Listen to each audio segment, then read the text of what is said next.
مفتی ظفر علی صاحب بہت بڑے عالم، لیکن کسی عالم چھوڑ کسی عام آدمی کو بھی زیبا نہیں دیتا جس قسم کی گفتگو وہ فرماتے ہیں، اور گالیوں تک چلے جاتے۔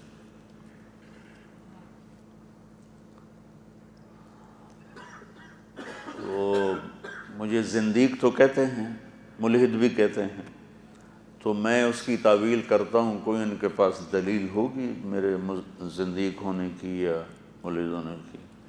وہ ماشاءاللہ فرماتے ہیں ازنق الزنادقہ، زندیقوں کا سردار ہے طارق جمیل، اور ساتھ آگے بات بڑی مزیدار ہے، یہ اہل حق کا زندیق ہے، اور ڈاکٹر نائک اہل باطل کا زندیق ہے۔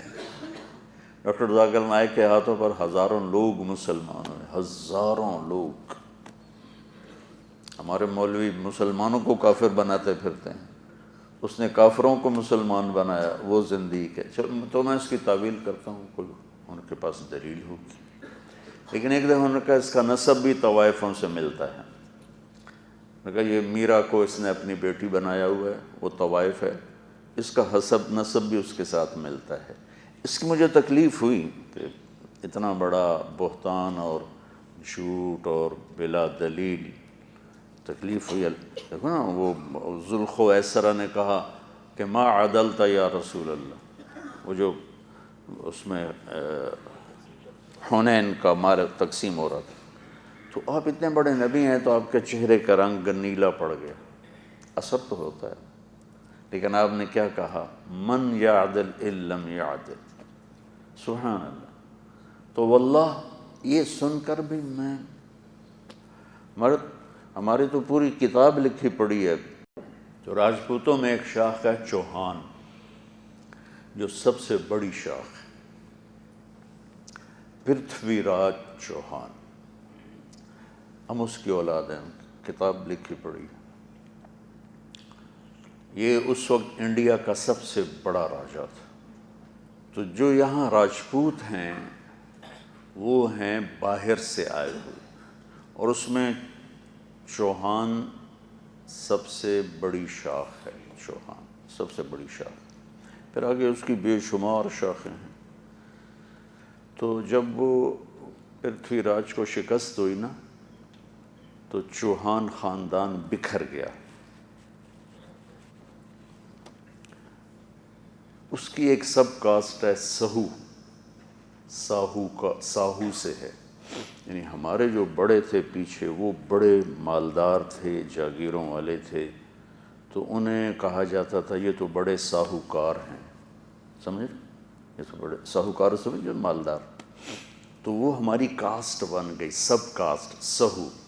ہمارے بزرگوں کی قبروں پہ لکھا ہوا ہے میاں عنایت علی، تاریخ وفات میاں عنایت علی راجپوت چوہان سہو، تاریخ وفات 1956۔ تو اس وقت تو کوئی جھوٹ نہیں لکھتا تھا نا۔ معافی چاہتا ہوں، میں اپنی صفائی پیش کرنے میں بہت لمبا چلا گیا۔ تو ہمارے تو پوری کتاب لکھی پڑی ہے، ہماری نسل پرتھوی راج سے ملتی ہے۔ تو یہ شیر شاہ سوری کے زمانے میں ہمارا خاندان تلمبے کا حکمران تھا، تلمبے پہ حکومت تھی۔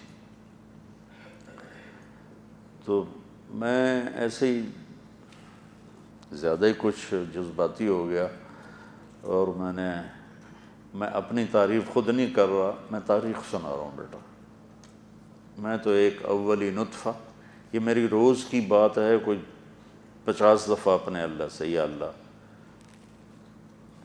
اولی نطفہ و آخری، جو میں پوری وہ مجھے کیا اللہم انی انا اولی نطفۃ نجسہ و ان آخری جیفۃ منتنہ و بینہما احمل کیس القذرہ ثم تمیتنی و تقبرنی ثم اذا شئت تنشرنی فاقوم یوم یقوم الناس لرب العالمین فإن اثقلت میزان۔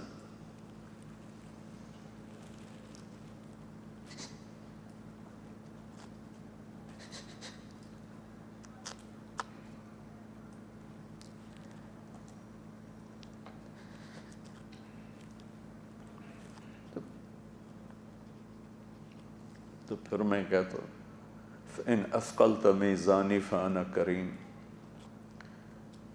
وَإِنْ خَفَّتْ مِيزَانِي فَأَنَا لَئِيمٌ فَاجْعَلْنِي مِنَ الْكِرَامِ وَلَا تَجْعَلْنِي مِنَ اللِّئَامِ۔ یہ دعا میری چلتے پھرتے ایسے چلتی رہتی ہے، ٹیپ کی طرح، ٹیپ کی طرح، ٹیپ، کہ تاکہ یہ جو پروٹوکول ہے میرے باہر یہ مجھے دھوکہ نہ دے، اس سے میں مغرور نہ ہو جاؤں۔ روز میں یہ اللہ سے بتاتا ہوں۔ آپ میری اولاد ہو تو میں نے تو گمنامی میں سفر شروع کیا تھا، اندھیروں میں سفر شروع کیا، اینٹ کا میرا سرانہ ہوتا تھا۔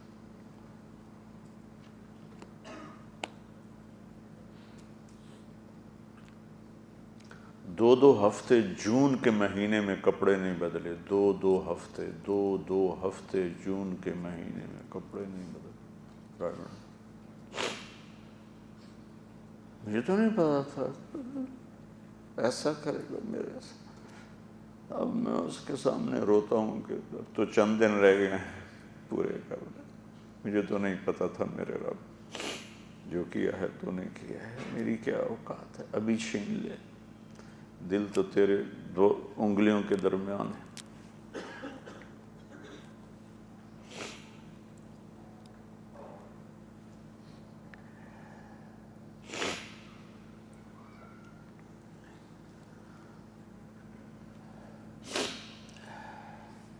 اس علاقے میں جتنے ذمہ دار ہیں ان سب کو زمینیں ہمارے بڑوں نے دی تھی، چونکہ وہ تلمبا کے حکمران تھے شیر شاہ سوری کے دور میں۔ تو بس زرولی صاحب کی گفتگو پر یہ سارا کچھ میں نے آپ کو سنایا ہے